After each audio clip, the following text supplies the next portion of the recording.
Olá, irmãos, a graça e a paz do Senhor Jesus, tudo bem com vocês? Estamos aqui mais uma vez para compartilhar uma palavra devocional, para que o Senhor possa ministrar no seu coração.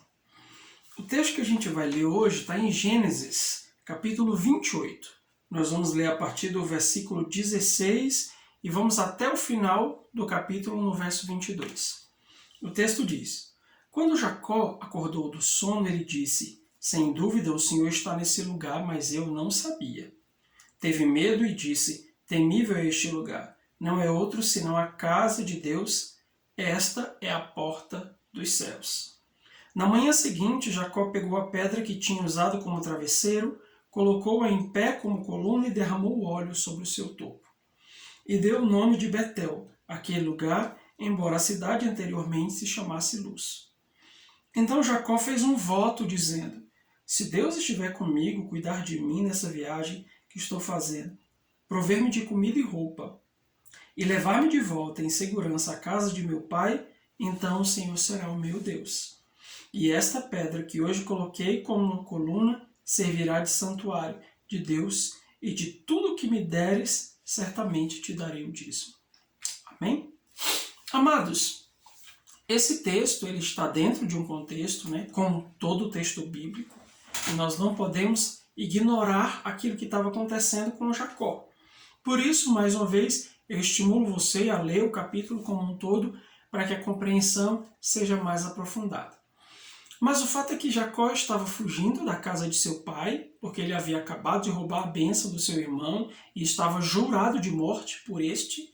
E no meio do caminho ele estava indo para Padã Arã, para a casa do seu tio Labão, porque a sua mãe e o seu pai o aconselharam que ele fosse buscar uma mulher lá em Padã Arã, entre as filhas do tio do irmão da sua mãe, ou seja, do tio de Jacó.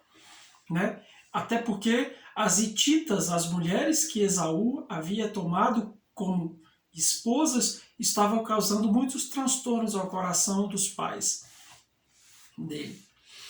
E no meio do caminho, Jacó, ele dá uma parada para descansar e ele coloca uma pedra ali como travesseiro e tem um sonho.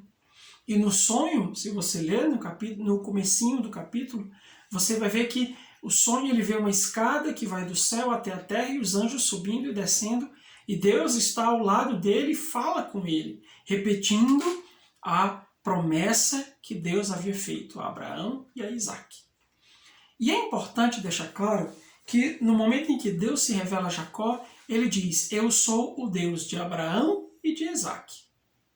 Ou seja, Deus ainda não era Deus de Jacó, porque talvez Jacó ainda não tinha tido uma aliança com Deus. Ele conhecia a Deus por meio dos seus pais, conhecia a Deus por meio dos seus antepassados, mas ele sim não tinha tido a sua experiência com Deus, e aqui nós vemos a primeira experiência que Jacó tem com Deus. E é sobre 4 coisas que eu quero falar dessa experiência. Quando nós temos uma experiência com Deus, quando nós discernimos a necessidade de uma aliança com Deus, existem 4 coisas importantes que envolvem essa aliança. E é exatamente a respeito dessas 4 coisas que eu quero compartilhar com você. A primeira delas é: toda aliança envolve uma divindade. Ou seja, Jacó ele diz: se o Senhor fizer isso, isso, isso, o Senhor será o meu Deus. Ou seja, numa decisão consciente, ele estava dizendo que o Senhor seria por Deus dele.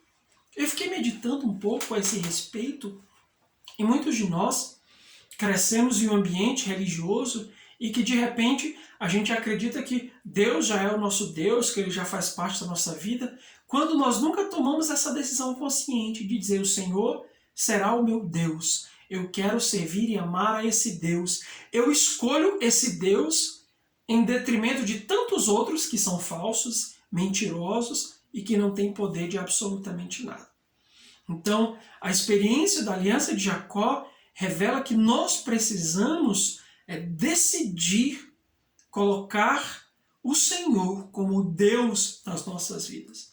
E isso significa que ele será o nosso Senhor, que ele vai comandar a nossa história, que ele vai nos guiar em toda a nossa trajetória e vai ordenar aquilo que devemos fazer. Então a primeira pergunta é: o Senhor é o seu Deus?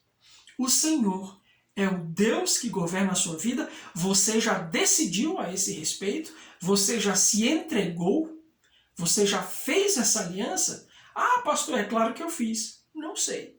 É importante que nós meditemos a esse respeito. A segunda coisa a respeito da aliança é que ela envolve um culto. Jacó diz: e essa pedra que hoje coloquei como coluna servirá de santuário de Deus. Ou seja, Jacó estava ali se comprometendo a adorar a Deus. O santuário é o lugar onde Deus manifesta a sua glória por meio da adoração, quando ele é adorado, quando há corações rendidos aos seus pés. Então, o Senhor é seu Deus e nós precisamos dar a Ele a nossa adoração e somente a Ele. Esse é um ponto importante, porque existem muitas pessoas que adoram a Deus, mas adoram outras coisas, adoram outros deuses. Estão dando adoração, estão dividindo o seu coração em diversos pedaços, em diversos altares. Então, todo altar é ligado a um Deus e ligado a um ato de adoração, a um culto. Então, nós precisamos cultuar a Deus. E é importante deixar claro que nós não cultuamos a Deus apenas lá no domingo, quando vamos à igreja.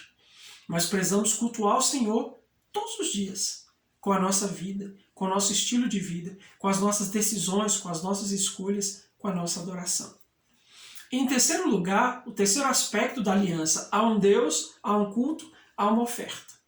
Ele disse: e de tudo o que me deres, certamente te darei o dízimo. E eu pergunto, o que você tem ofertado? O que você tem deixado no altar do Senhor? E aqui eu não falo apenas de dinheiro, muito embora ofertar ao Senhor com os nossos bens é algo extremamente importante e que muitas pessoas são faltosas a esse respeito. Dizem: ah, Deus só quer o meu coração. É claro que Deus quer o seu coração, mas Ele também quer tudo aquilo que você tem. Como assim, pastor? Nós precisamos consagrar a Deus tudo aquilo que nós temos. Nosso coração, nossa mente, nossos projetos, nossos bens, nossa casa, tudo aquilo que temos precisa ser colocado no altar. Então Jacó, ele entendeu: tudo quanto me deres, eu te darei o dízimo. Tudo quanto me deres, isso envolve o quê, irmãos? Isso envolve família, isso envolve os recursos, isso envolve os bens, isso envolve a saúde, o tempo e tantas outras questões. Então, o que você tem entregado, o que você tem ofertado diariamente ao Senhor? Isso também é muito importante para que você possa pensar. Então, a aliança envolve 4 coisas: um Deus, um culto, a oferta e, em último lugar, a bênção. Quando nós temos aliança com Deus, o Senhor nos abençoa. E foi isso que aconteceu com Jacó. Ele disse: se eu fizer tudo isso, então nós teremos uma aliança. Mas Deus, Jacó estava fazendo algo em resposta àquilo que Deus já havia dito para ele lá no versículo de número 13. Do versículo 13 ao versículo 15 desse mesmo capítulo. Eu convido você para dar uma leitura nisso. Porque Deus diz sobre ele, Deus derrama sobre ele, Deus profere sobre ele a mesma bênção de Abraão. Então, quando nós somos aliançados com Deus, Ele opera a bênção sobre as nossas vidas. Amados, nós temos sido tão abençoados pelo Senhor em tantos aspectos da nossa vida, e quando começamos a olhar ao nosso redor, a única coisa que explica tanta bênção é a presença de Deus, é a aliança que temos com o Senhor em nosso dia a dia.